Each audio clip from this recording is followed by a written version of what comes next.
While I'm 99.9% sure I'll never truly master watercolors, I'm going to continue painting and practicing with this medium simply because it's unpredictable and never boring, which for me makes it feel challenging in a fun way. In this video, I'm sharing a time-lapse process of a bunny that I painted with my membership community, Paint With Me, while I share with you 3 things that have helped me find more success with wet-on-wet watercolor painting. So I hope that some of these things will help you in your watercolor practice too.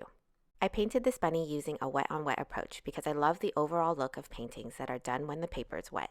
The soft, fuzzy details, the way the subtle brushstrokes can be abstract yet tell a story of movement, the contrast with finishing details, it's such a beautiful aesthetic that I'm always trying to get better at.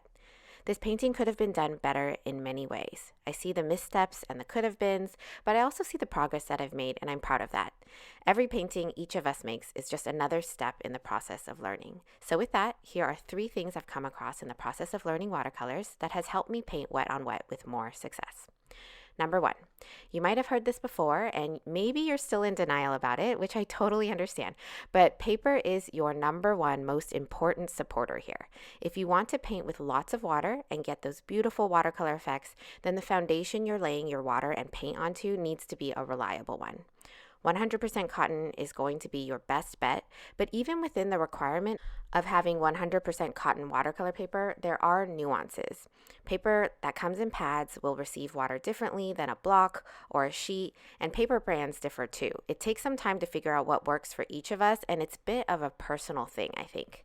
For me, I've found the most enjoyable wet-on-wet painting to be on 100% cotton cold press sheets, and I have the most experience with arches, and I've also been branching out to Saunders Waterford sheets as well, and I've gotten good results with both of them. The second thing that has really helped me get nicer effects when painting wet on wet is taking the approach of wetting both sides of the paper and allowing it to stick to a backing board. This means either dipping the paper completely in water, which I don't do, or simply applying water to both the front and the back sides of the paper using a brush and then laying it down on an acrylic sheet. I feel like my paper stays wetter longer this way, and it also stays completely flat when I'm painting. When I use a taped border, I usually inevitably will get some warping, which is normal because I don't pre-stretch my paper. You should, however, take my comment with a grain of salt because I typically do not paint very large, and with larger paintings, for example, wetting a full sheet or a half sheet on both sides might be cumbersome, though not impossible, of course, depending on how your setup is.